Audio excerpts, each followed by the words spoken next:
You're listening to Fight Knows About Everything, a Night Shift Radio original. For more information, visit nightshiftradio.com. It's Wednesday, March 10th. It's a Mario Day. Mar 10, get it? But anyway, so today we're going to talk about a thing. So the vast majority of my knowledge of the British Empire comes from what little I remember from school, the show The Crown or the musical Hamilton. Here are a list of things I care about more than the British Empire.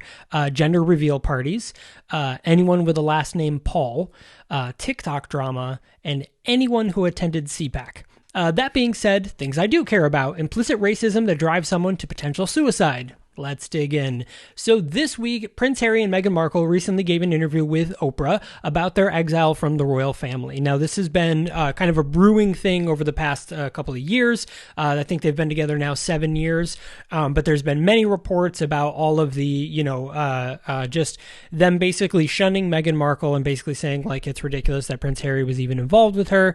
But they're married, they have a kid, the whole spiel. There was also the whole idea that they left the royal family. They will not retain any of their titles, and they will not receive a royal security duty, so like Secret Service but for royalty.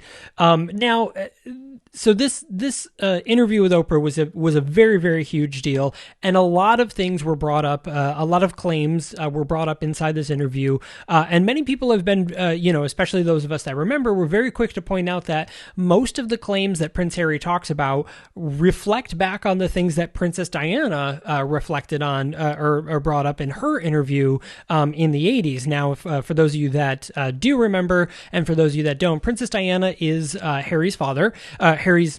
Princess Diana is Harry's mother, and she was subject to a lot of ridicule, not only from her royal family, from the British Empire, but also the media, the British media, and was highly sought after.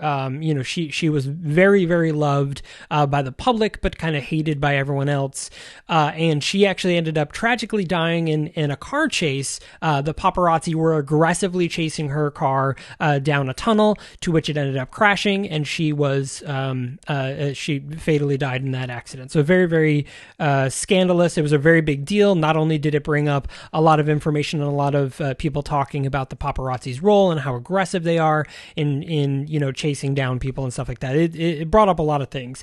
But some of the most scandalous things that were brought up were, one of the biggest ones was that the royal family was concerned that the skin color of Archie. So Meghan Markle is half black. She has I'm probably going to mess this up, black father, white mother,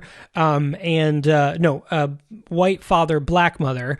So one of the thoughts was that Archie, the son of Harry and Meghan, would actually come out with skin too dark. Now, it was not revealed who actually said this in the interview. Oprah asked very well. By the way, Oprah conducted this interview very, very well, as she is known to do. And pretty much they were like, we're not going to say that. So it's pretty much safe to say it was someone in the top 4 people. So that one kind of goes all the way up. So, but there's also claims that Kate Middleton verbally abused Meghan Markle to the point of tears while planning the wedding in reference to bridesmaid dresses. So this is another huge claim, as the original claim is that it was the other way around, is that Meghan Markle actually caused Kate Middleton to cry.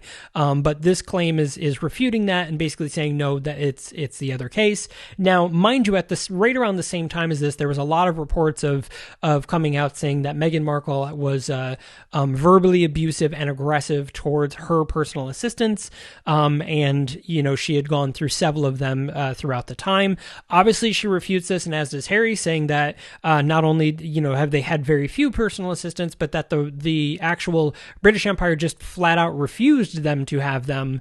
They actually even cut them out of money. So the only money that they're living off of is whatever deals they have. So Markle from acting and things like that, and Prince Harry, the money that he made on other things, and also the money that his mother left him. Now, mind you, his mother died in the 80s, so this was a long time ago, so this is a big deal. Outside of another scandal, it never really got brought up, but I think it bears repeating, and I think it also helps to kind of set the mood as to all of the things that were claimed in the interview. But back when Harry and Meghan were married, they decided to not have a public wedding. In fact, it was very shut off from the paparazzi, which of course is not what the British Empire do. Obviously, it's a very big deal. Kate Middleton, her wedding was huge, and even though she has a very similar scenario to Meghan Markle, she is not of royal descent, so she is Duchess. But even though that, there's this controversial and conflicted reports of like Kate Middleton's kids will have the prince and princess titles added to them. However, it was publicly stated that Harry and Meghan's son will not have the prince title. And again, this brought up a whole idea of like, well, why though? Like, you allowed it to happen with Kate Middleton, and I don't even remember who her husband is, but you won't do it for Harry and Meghan? I wonder why. Curious. And of course, there was a lot of things about, in the media that stressed like the differences of how they talked about Kate Middleton and how they talked about Meghan Markle. And it's a big deal. So, one of the things that Meghan Markle brought up was that, she was so stressed out by the constant lambasting from not only press, but her family, the British Empire, Harry's family, and then her father, who actually secretly took and stole pictures of their very private wedding and ended up selling them to the press. And it was a very big scandal. He received an insane amount of money, completely went against their wishes, basically held them for ransom to Meghan Markle and Harry, and they were like, no. And so he went off and sold them to the press. It was a very, very big deal not that long ago, only a few years ago. So on top of all of this, Markle brings up that, she was under tremendous amount of stress and that her mental health was impacted, as it would be. Obviously, this is insanely stressful. And, she claims that she was on the verge of suicide while pregnant with Archie. Now, another story that kind of pens off of this is, of course, a whole bunch of people are like, well, what do you have to be blah about? And one such specific critic is Piers Morgan, everyone's favorite troll. And I say that and I mean nobody's favorite troll. Literally nobody likes Piers Morgan ever, and no one ever should. He is also a terrible person. So he is an anchor on Good Morning Britain, and apparently he went off on a bunch of tirades saying that she's a liar, that Meghan Markle's a liar, and that she wasn't actually suicidal, and she's only playing it for attention. And so he went on the next day, Monday or Tuesday, to Good Morning Britain to do his show, and his co-anchors basically tore him apart, being like, "You're a horrible person. Like, that's not the case. I can't believe you would do this," causing Piers Morgan to quit the show. He literally walked off the show after 90 seconds of his co-anchors. Now, mind you, Piers Morgan could not stand 90 seconds of direct criticism, face-to-face criticism, where he couldn't just block it out like on Twitter, and he literally ran away like a crybaby. Meghan Markle went through literally the entire public world shaming her and talking about her and shaming her color. She was getting a lot of flack from the African American community, specifically people of color, saying that like she doesn't look black enough. And on the other way, she was getting a lot of criticism from the white side, being like, but she is black, she's half black, and it's very stressful, and I could see why she would say that her mental health took a turn. And whether or not any of the other things are true, maybe she was verbally abusive to her personal assistants. Maybe that's the case. Maybe she did make Kate Middleton cry.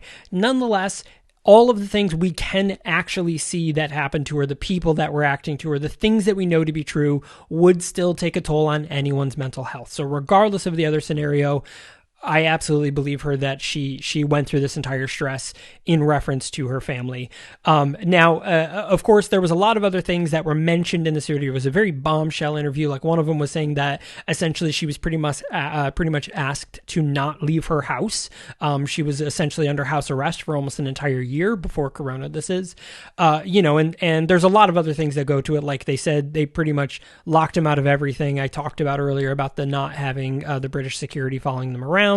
And that posed a great threat. And of course, Harry brought up the incident surrounding his mother, being like, a lot of the same things are happening. I'm being chased down by press. It's stressful and it's dangerous.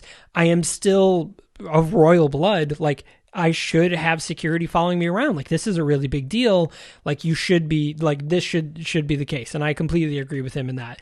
And, you know, the other big thing about this, the interview was apparently secured for somewhere between $7 to $9 million, and the 30-second ad space was around $325,000, which is just wild. That's like Super Bowl numbers, pretty close to. So this was a really big deal. Again, I don't really care about the British Empire. I don't. But I feel like this story had to be said. I had to bring it up. We had to talk about it just because it is such a huge deal, and there are such crazy accusations inside of it that I think it's very important that we talk about it. So what do you think? What do you guys think? If you're enjoying the show, go ahead and hit follow now over on Apple Podcasts. They changed it from subscribe to follow. So go ahead and hit that. And if you were able to, go ahead and leave a rating and review. It's super, super helpful. And of course, if you want to just tweet at me directly, you can go to the Michael Fight on Twitter or Michael Fight over on Instagram. And of course, head over to Night Shift Radio for more information. Thanks a lot for joining me, everyone. We'll be back on Friday with our week